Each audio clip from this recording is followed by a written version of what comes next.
Trump admin runs out of excuses after comparing its algae battle to the outcome of the Iran conflict. Trump's battle with algae, just like Iran war? Bizarre government comparison sparks ridicule online. U.S. government admits it can't defeat persistent algae despite millions spent on reflecting pool overhaul. Donald Trump's administration drew an unusual comparison between its battle against algae in Washington and the recent conflict involving Iran. The remark came as officials worked to remove large amounts of green algae that had spread across Washington's iconic reflecting pool. Earlier, Trump had ordered a $14.2 million overhaul project aimed at restoring the landmark to what officials described as an American flag blue appearance. The renovation project was intended to be completed ahead of celebrations marking the 250th anniversary of American independence. However, algae rapidly spread across the pool, turning large sections of the water into varying shades of green.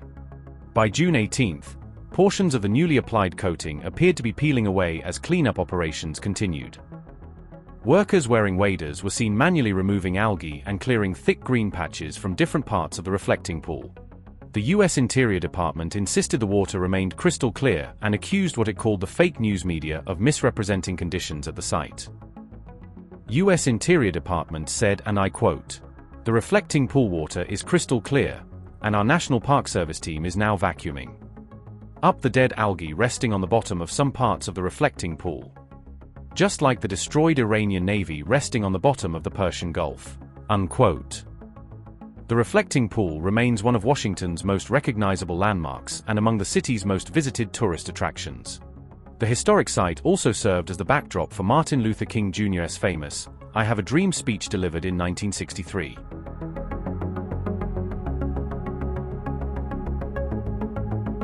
The Pentagon reportedly told lawmakers it needs roughly $80 billion to cover costs linked to the Iran war as well as other military expenses, according to a Wall Street Journal report. Deputy Defense Secretary Stephen Feinberg is said to have discussed the funding requirement during a series of calls with members of Congress. The Pentagon reportedly warned that several military services could face budget shortfalls as early as this summer without additional funding. According to the Wall Street Journal, a new wartime spending request could be submitted to Congress within the coming days. A Pentagon official told Reuters in April that the conflict with Iran had already cost the United States about $25 billion at that stage. The overall financial burden of the war has remained a subject of intense debate and disagreement on Capitol Hill, Reuters previously reported. An earlier proposal seeking around $200 billion in war-related funding reportedly encountered significant resistance from lawmakers. White House Budget Director Russell Vought said in April that the administration still did not have a final estimate for the total cost of the conflict. Vought made those remarks while defending President Donald Trump's proposed $1.5 trillion military budget before lawmakers. The funding debate comes as members of Congress face growing voter concerns over inflation and government spending ahead of the upcoming midterm elections.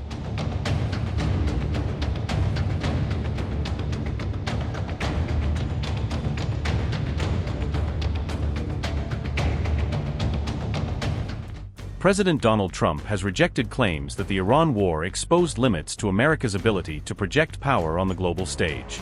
In an interview with the Axios show, Trump argued that the conflict ultimately demonstrated U.S. strength rather than weakness. Asked what the war taught him about the limits of his authority, the president responded with a blunt message: "There are no limits." Trump said he was not humbled by the conflict, even though the fighting ended with a memorandum of understanding rather than total victory. The president entered the war demanding Iran's unconditional surrender, but ultimately agreed to a more limited diplomatic framework aimed at ending hostilities. Donald Trump said, and I quote, "I haven't learned that lesson yet. I know there are, but there are no limits. We defeated them totally militarily, and the MOU is probably unconditional surrender. Who else could have done a blockade like that? I did a naval blockade where not one ship was able to get through. Some tried. It didn't last very long. The only way I can get tougher is if I go in there for another 2 or 3 weeks and continue to bomb the hell out of them. Right. But what does that get us? The Strait of Hormuz will not be open. We wouldn't have oil for months. As long as you're dropping bombs, that thing is automatically closed. This is the kind of thing that could cause a worldwide depression." Unquote.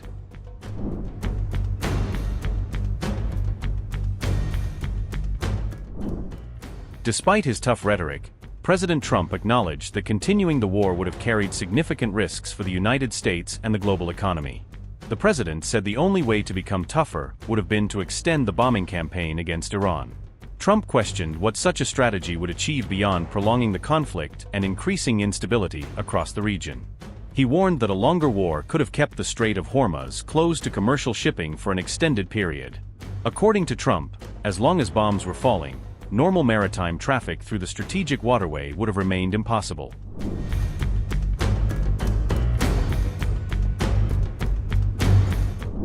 Trump warned that a prolonged closure of the Strait of Hormuz could have severely disrupted global energy supplies and trade.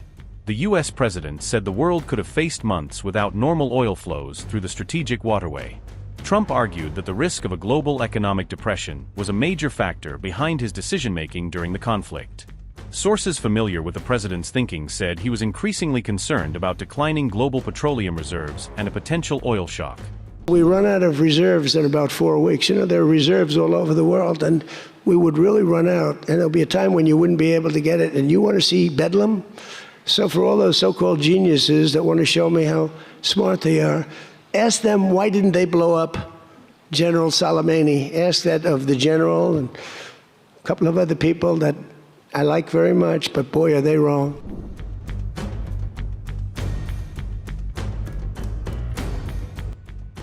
U.S. President Donald Trump and Iranian President Masoud Pezeshkian have formally signed the Memorandum of Understanding. The 14-point agreement is designed to end hostilities between the two countries and reopen the Strait of Hormuz to normal navigation. The memorandum establishes a 60-day ceasefire period during which both sides will pursue negotiations on a broader final agreement. Trump signed the document during a meeting with French President Emmanuel Macron in Paris on June 18. Meanwhile, President Pezeshkian signed the memorandum in Iran, completing the process from Tehran's side. The agreement begins with a region-wide ceasefire, aiming to halt hostilities and lay the groundwork for a permanent end to the conflict. Both sides have pledged to respect each other's sovereignty and avoid interference in internal affairs, signaling a shift toward de-escalation. Washington and Tehran have set a 60-day deadline to negotiate a broader final agreement, with an option to extend talks if needed.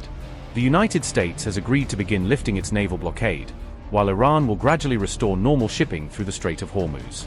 Iran has agreed to ensure free and safe passage for commercial vessels traveling between the Persian Gulf and the Sea of Oman for a limited period of 60 days. The memorandum outlines plans for a massive $300 billion economic development initiative aimed at supporting Iran's recovery. The United States has agreed in principle to discuss sanctions relief as part of a broader and mutually accepted final settlement.